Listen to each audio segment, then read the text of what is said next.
Okay, guys, welcome to the channel. It's me again, TZ, and yeah, it's just a quick review for the game against Tonga.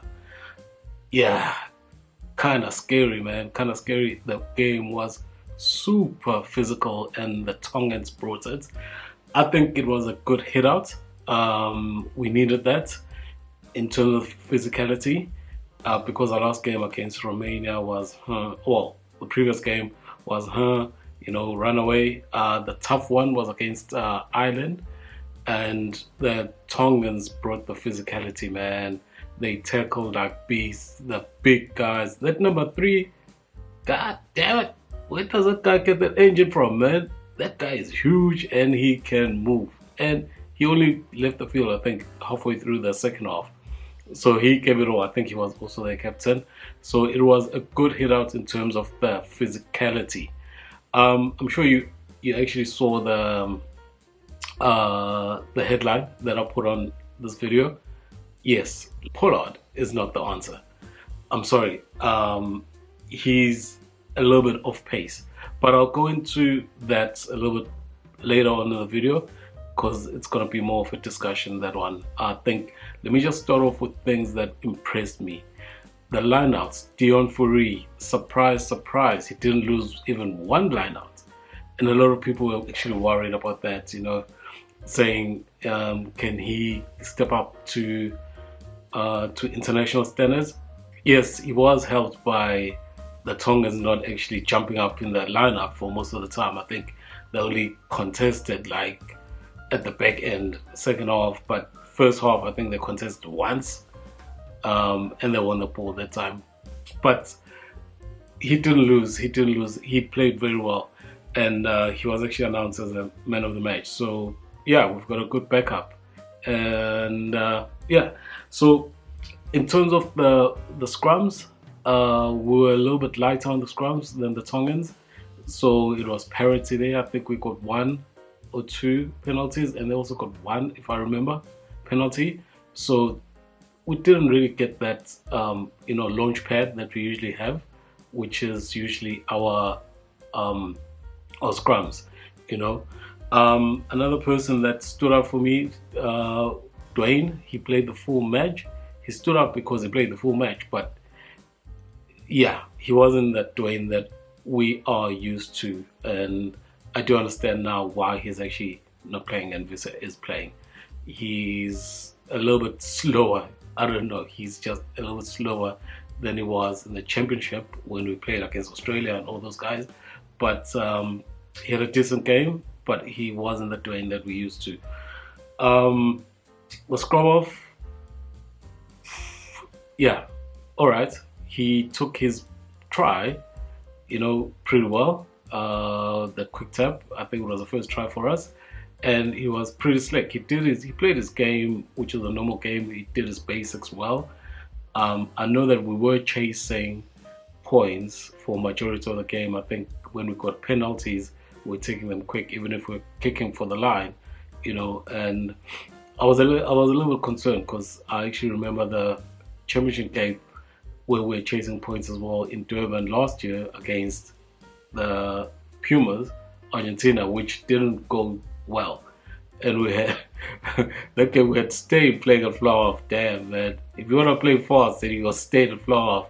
You're not gonna go far very fast. So, but yeah, Esterhuizen, what flipping. The sad thing about Esterhuizen is he'll probably be a starting center for any other team.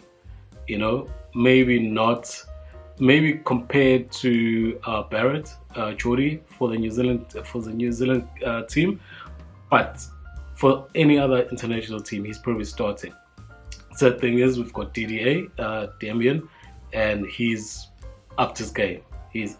So as much as Esterhuizen plays well, DDA actually plays slightly better.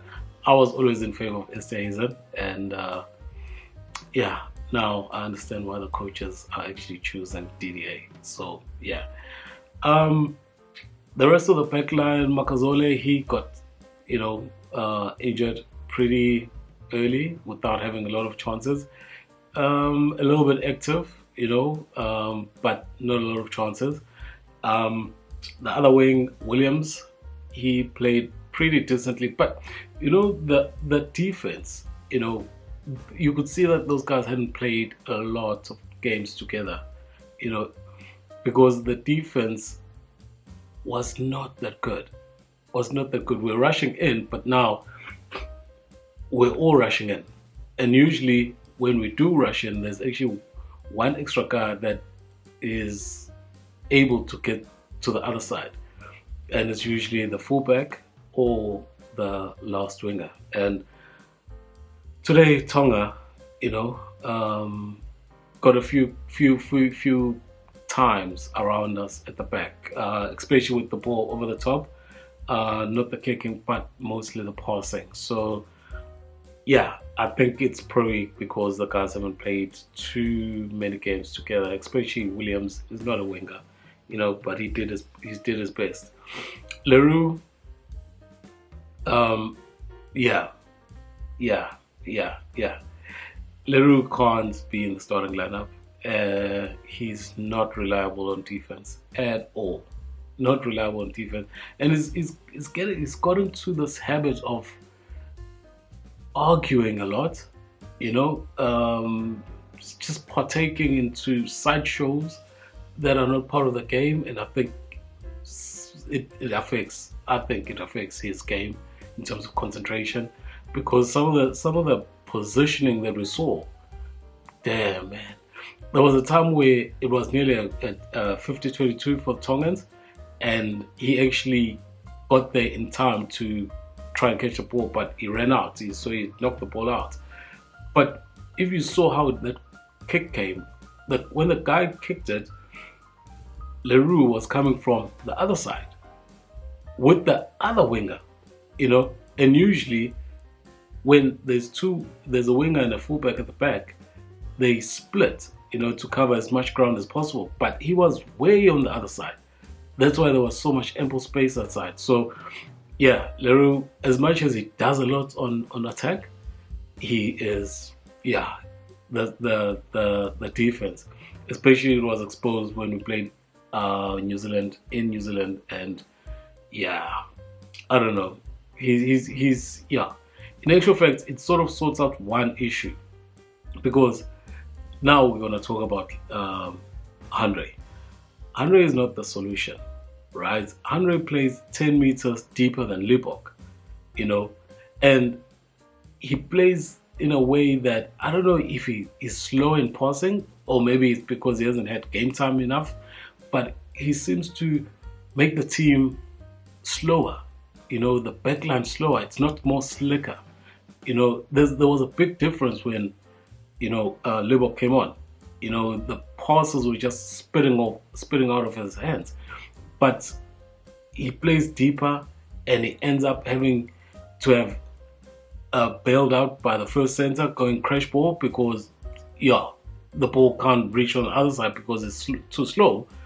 And even when he does, take it up, he's slow, So I don't know if it's match fitness or otherwise, but I think a lot of people were looking at how he's going to kick. He kicked well. We expected that. But in terms of the game management, I think currently Libbok is way ahead of him. Way ahead of him. It's not even comparison. And it's going to be interesting to see, because we don't have any game anymore. What are they going to do? Are they going to be able to get him up to speed? Because it just seems like he's a little bit slower than in the game, And if you're going to be playing France in the quarterfinals, those guys are going to be coming at him faster than what the Tongans were doing. And he was slow for the Tongans. And the Tongans were big as motherfuckers. So if he's slow for the Tongans, how slow is it going to be for France? So I don't think it's a solution. I think it's too late. If maybe he had come in and played against Romania, and then maybe get another hit out today against Tonga. But it's just he's run out of time. The best I can see is having him on the bench. And that's why I say the Leroux issue sort of sorts out the Pollard issue, because Pollard can only make the bench. He can't start the quarterfinal. So if he can make the bench and we go 6-2, right? So it's probably going to be Reynoch and him. I don't see anyone else taking up that position. And I don't see the coaches saying we're going to go with Libbok the whole game and trust them to have the keys. Surely they're going to have Pollard on the bench as a backup and as a security, surety in terms of if anything goes wrong. But in terms of him starting, no, man. No. The guy does, he communicates to the other team what he's going to do. He's too predictable.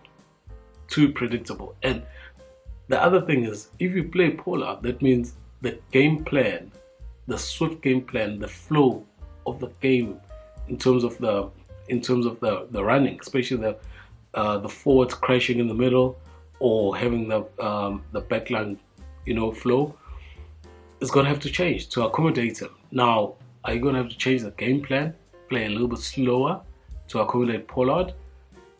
I'm not sure. And a lot of people might say, yeah, well, that's how we played. But we've developed, and people say, okay, what happens in the tight game? Liverpool played a tight game against Ireland, right? We only lost because of the kicks, but he played a tight game against Ireland. So it's not like Liverpool can't play a tight game, right? But Pollard, no, I'm sorry. He ran out of time. All right, good to see him back on the field. Love him, but he ran out of time, and I don't think we should change our game plan just to suit one player. If they do that, that'll be suicidal, and that'll be the end of it. I don't think playing against France and slowing down the tempo when France is picking it up and they've got bigger forwards and they've got a good scrum is going to be helpful to us. All right, so the Pollard situation, nah. In general, like I said, Tonga was physical. We stood up to them as much as we could. It was a good hit out, and I wonder what you guys are thinking about it. So let me know downstairs, man. I thought, let me just drop this quick video. Thank you for rocking with me. But looking forward to what's gonna come up next week in terms of who's gonna go through with the Springboks into the quarterfinals because of the Irish and the Scottish game. So excited. Comment for this one. Do you guys think I'm right with the Pollard situation? Do you think he's done enough to? I don't think so, but do you think he's done enough to get to start before Libbok? That's the only conversation we need, man. Other boxers will take. Deon played well as a second hooker, so that is good. And I think of course the first team is gonna come back and play a bit better with more cohesiveness. And so hit me downstairs, man. Cheers, out.